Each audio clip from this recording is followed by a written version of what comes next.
Good morning, students. Today we start with chapter number 10, National Income Determination in our Three-Sector Closed Economy. Okay, chapter 10 है आपका त्रिक्षेत्रीय बंद अर्थव्यवस्था में राष्ट्रीय आय का निर्धारण. ठीक है, थ्री सेक्टर मॉडल में 3 सेक्टर्स होंगे, जैसा कि आपने सर्कुलर फ्लो ऑफ इनकम में पढ़ा है. House hold sector, firm sector and government sector. तो इस यानी कि फॉरेन सेक्टर नहीं है, क्लोज्ड इकॉनमी है. तो इस केस में नेशनल इनकम डिटर्मिनेशन कैसे होगा, क्योंकि इसमें रोल ऑफ गवर्नमेंट इंपॉर्टेंट हो जाता है. गवर्नमेंट कैसे रोल प्ले करती है? फिस्कल पॉलिसी के through. Fiscal policy is the policy which relates to the budget of the government, or you can say fiscal policy is the policy which relate to the revenue side, the expenditure side, debt and deficit financing. ठीक है, तो 3 या 4 categories हैं. revenues of the government, सरकार की आय, government expenditure, सरकार का व्यय, पब्लिक डेट, सरकार का ऋण या सार्वजनिक ऋण, और साथ ही जोड़ देते हैं हम डेफिसिट फाइनेंसिंग, घाटे की वित्त व्यवस्था. फिस्कल पॉलिसी जनरली 2 तरह की होती है, एक्सपेंशनरी एंड कॉन्ट्रैक्शनरी. विस्तार की राजकोषीय नीति और संकुचन की राजकोषीय नीति. एक्सपेंशनरी पॉलिसी जो है वो तब अडॉप्ट की जाती है जब downward trend of trade cycles होता है. व्यापारिक चक्र का चैप्टर आपने पढ़ चुके हैं आप.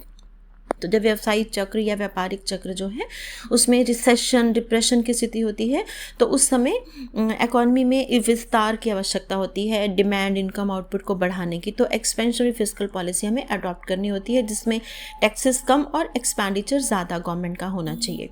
और जब अपवर्ड ट्रेंड होता है, जब बूम की स्थिति है, इनकम, आउटपुट, एम्प्लॉयमेंट बहुत ज़्यादा बढ़ रहे हैं, प्राइसेस, इन्फ्लेशन बहुत ज़्यादा है, तो कॉन्ट्रैक्शनरी फिस्कल पॉलिसी, संकुचन की राजकोषीय नीति होती है. उस समय टैक्सेस को बढ़ाया जाता है और एक्सपेंडिचर्स को कम किया जाता है. ठीक है, तो ये आपको बताना है. उसके बाद इसमें छोटे छोटे क्वेश्चंस हैं, शॉर्ट क्वेश्चंस देख लेते हैं. पहला है गवर्नमेंट एक्सपेंडिचर फंक्शन. ठीक है, गवर्नमेंट एक्सपेंडिचर फंक्शन जो है, it studies the relation between government expenditure and the level of GP. Government expenditure function जो है वो सरकारी व्यय और जो जीडीपी का स्तर है, सकल घरेलू उत्पादन का स्तर है, उसमें रिलेशनशिप को जोड़ता है. जनरली गवर्नमेंट एक्सपेंडिचर क्योंकि ऑटोनोमस होता है, इसलिए जो गवर्नमेंट एक्सपेंडिचर फंक्शन है वो जीडीपी का एक फिक्स्ड स्तर रहता है. जैसे कि आप इस टेबल में देख सकते हैं. पहले टेबल 1 देखते हैं. रियल जीडीपी जब 0 है तो गवर्नमेंट एक्सपेंडिचर तब 100 करोड़ है. जब 200 हो गया तो भी 100 है. तो रियल जीडीपी यानी कि इनकम बढ़ रही है, नेशनल इनकम, लेकिन गवर्नमेंट एक्सपेंडिचर फिक्स है. बिकॉज गवर्नमेंट के एक्सपेंडिचर का पर्पस क्या है? Public welfare, development. तो ये रियल जीडीपी से लिंक्ड नहीं होता, इंडिपेंडेंट होता, ऑटोनोमस फंक्शन है. इसी चीज़ को हमने डायग्राम में दिखाया है. एक्स एक्सिस पर रियल जीडीपी है, वाई एक्सिस पर गवर्नमेंट एक्सपेंडिचर. आप देख सकते हैं कि ये 100 है, तो लेवल ऑफ इनकम जैसे जैसे बढ़ भी रहा है तो ये 100 फिक्स है. तो यू गेट अ हॉरिजॉन्टल, ये जो जी लाइन है, horizontal government expenditure function. Second short question या नेक्स्ट कंसेप्ट इसमें बनता है गवर्नमेंट टैक्स फंक्शन. ठीक है, tax function also shows the relation between government taxes and the level of GDP.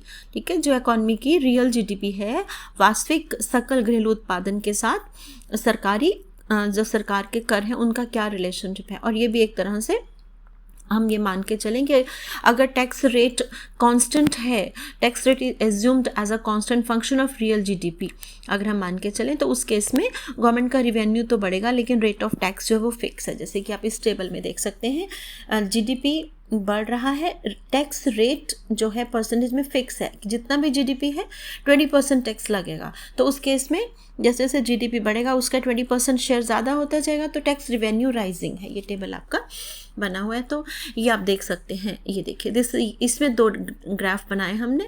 First is ये रेट ऑफ टैक्स को show करा, जो कि हॉरिजॉन्टल कर्व है, टैक्स रेट.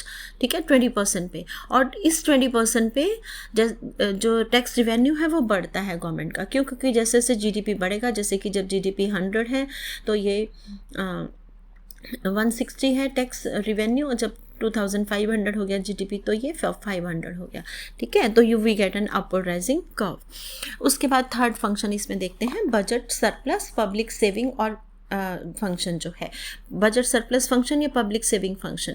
पब्लिक सेविंग का मतलब सेविंग्स बाय द गवर्नमेंट, और budget surplus is the difference between government tax revenue and government expenditures. ठीक है, बजट जो है वो रिवेन्यू और एक्सपेंडिचर से रिलेटेड है, तो सरप्लस कब होगा, जब हम टैक्स यानी कि रिवेन्यूज़ और जो गवर्नमेंट एक्सपेंडिचर है उसका डिफरेंस देखेंगे। बजट सरप्लस और public saving function measures the relation between public savings and real GDP. So there is direct or positive relation between budget surplus and real GDP. दोनों में direct संबंध है budget surplus और real GDP में। जैसे जैसे GDP बढ़ेगा तो बजट सरप्लस आपका बढ़ेगा और कम होता जाएगा। लेकिन जो पब्लिक सेविंग्स हैं public saving is negative and government expenditure exceeds the tax revenue. ठीक है, तो डेफिनेटली जब सरकारी व्यय आय से ज़्यादा हो जाएगा तो सेविंग्स तो नेगेटिव हो जाएंगी, और जब आय जो है वो व्यय से ज़्यादा होगी तो सेविंग्स पॉजिटिव होंगी। तो ये आपका बजट सरप्लस फंक्शन ध्यान से देखेंगे। इसमें ये आपका रियल जीडीपी है, ये गवर्नमेंट एक्सपेंडिचर फिक्स है, हमने अभी किया, ऑटोनोमस है, ये टैक्स रिवेन्यू टैक्स रेट 20% है। तो इन दोनों का डिफरेंस बेसिकली हमने देखना, ये देखिए। ठीक है, तो 0 पे ये 100 है, ये 0 है तो -100 हो गया, एक्सपेंडिचर ज़्यादा है। इनकम आपकी बढ़ के 200 हो गई, रियल जीडीपी एक्सपेंडिचर तो 100 ही है, टैक्स रिवेन्यू 40 है तो -60। यानी कि आप देखेंगे जब 100 और 100 हो गया रिवेन्यू और एक्सपेंडिचर, तो आपकी बजट सरप्लस यानी कि पब्लिक सेविंग 0 है, उससे पहले नेगेटिव है। और उसके बाद की स्थिति देखेंगे जब नेशनल इनकम रियल जीडीपी और बढ़ता है, एक्सपेंडिचर तो ऑटोनमस उतना ही है लेकिन टैक्स रिवेन्यू अब बढ़ता है।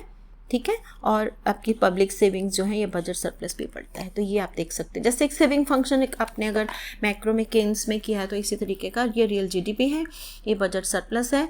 ये आपकी जो T minus G is a function of Y, T is tax revenue, G is government expenditure. तो ये देखेंगे यानी कि ये पब्लिक सेविंग फंक्शन है, इस पॉइंट पे ये 0 हो गया, उससे पहले नेगेटिव है, यहाँ 0 हो गई और उसके बाद पॉजिटिव हो गया। तो जैसे जैसे जीडीपी बढ़ेगा तो पब्लिक सेविंग जो है वो बढ़ेंगी। ठीक है, उसके बाद है डोमेस्टिक सेविंग।